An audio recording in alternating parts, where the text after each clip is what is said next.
to go, and actually I'm going to do the whole 9 yards.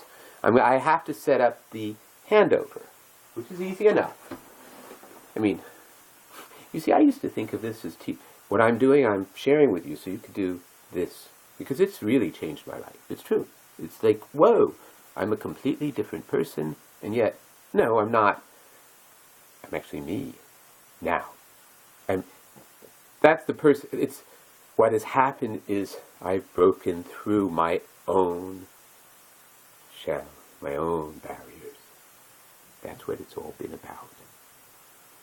And the person that I just spoke to, who I said, please leave a message so that I can know, and then I'll know what to do.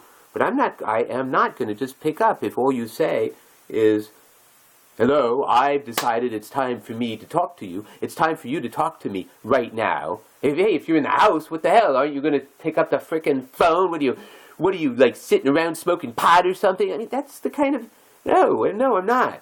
I'm actually smack in the middle of doing something.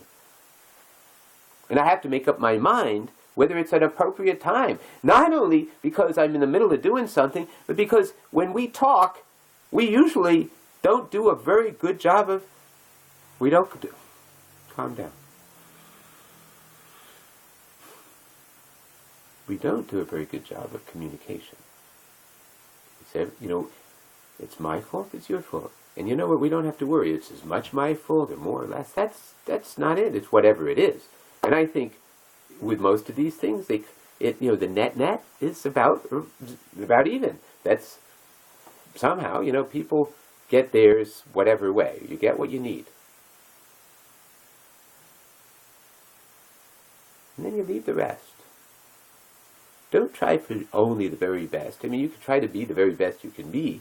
I don't mean it that way. Actually, let me just change what I was thinking of as the word perfect. That's different. The very best. Not the very best, period. You mean that you got to be better than other people? No, you see, to me, that is bullshit. To be the best you can be, if the army actually could, it's a great saying. I completely agree with it. It's not all that different from the motto, the brand. It's funny, they call it a brand. Instead of calling it what it is, it's not a brand. It's not a brand. It's an encapsulation of who we are. It's not a brand. Stupid idea. Who spending our association dues? We're talking about the American Occupational Therapy Association. Who has decided that we're going to think of occupational therapy as something that you have to brand? Because that's where you sell it. That same way you sell widgets. Who is thinking that?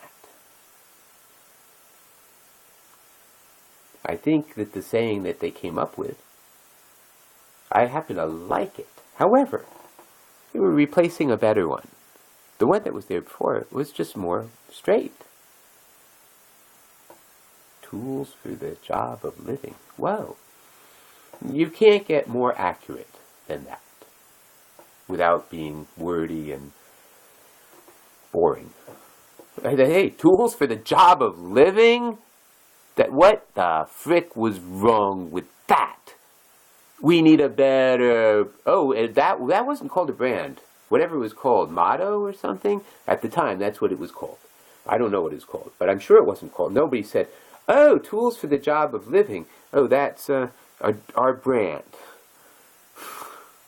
Then you get these people who are these prissy academic types who are able to, because of their job, become the leaders. As if the academic people in this world have ever really considered themselves to be in the most appropriate position to actually lead. Which is not to say academics are in a position to influence thought and perhaps model leadership in the area of thought and research and understanding. Leadership within that field. Yeah. But leadership in the field of a profession? No, a profession's different. A profession, a health profession, especially, well, it's, yeah, an education profession, it's really that.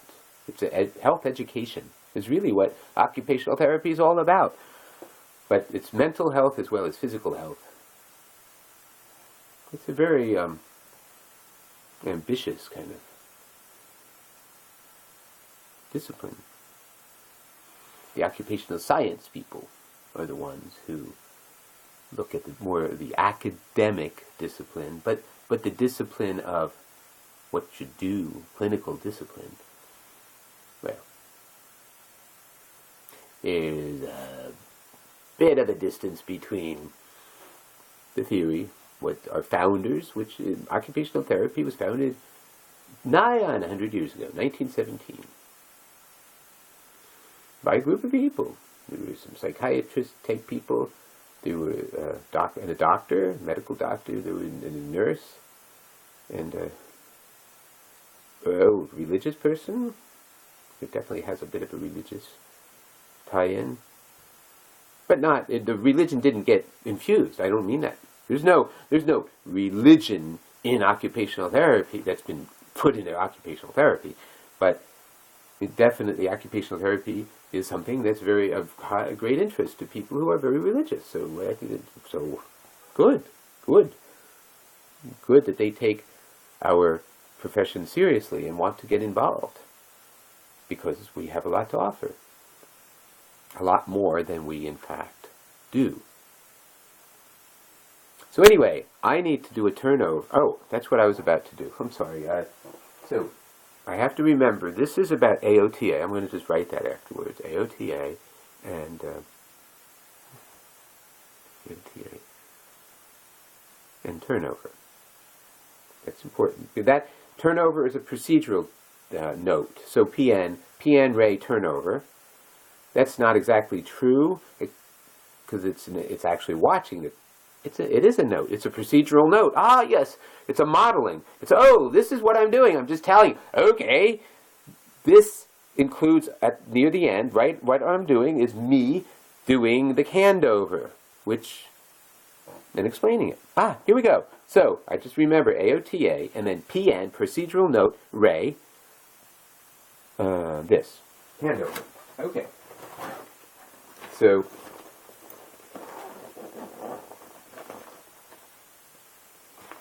so I'm going to put this back on just for a very short time, which is a good thing, actually. Oh, wait a minute. You know what? I'm making it too complicated. No, I'm not going to use this. I have, you see, this video is being taken on my old Android phone. An Incredible 2, and I happen to have found myself in possession of this old one, but I have a new one. Okay, my new one here. Oh shit, I really have to get going. Why did that alarm not go off? Shit. In 2 minutes it's going off. Okay, good, I'm going to leave it on, because I'm realizing I really have to switch gears. I'm not going to do what I said I'm going to do. Oh, yes I am. What the hell am I talking about? It's not a big deal. I'm going to do it in as simple a way as possible. So I'm just going to turn on this camera, have it facing me, because it's got two choices, go that way or this way, and make it from, okay, and just start it. Okay, there we go. Okay, and then I'm going to put it somewhere. Just here we go. Here we go. Okay. And now I'm going to take, it's kind of neat. I mean, and actually I realized from a production standpoint, this really is a great thing to do. Why not? Two different pictures of exactly the same thing. The lights, different enough. So it's, I mean, this one's very yellow just because of, yeah, this one's looking at the light over there. That one's looking at the light over there, which is very neat. These things could be done together. These could be sunk. And okay, but I've got to get going. I mean, this is the danger. I have to get some photos made. I've got to do that now. I don't have time to fuck around. I've got to go. So I'm going to turn this off, and then I'm going to put this stuff on. And then I'm going to write some things, and I'm going to put it up. And then I'm going to not spend more than like 10 minutes doing it. And you're going to be the record of me doing it. So I'm turning this off now.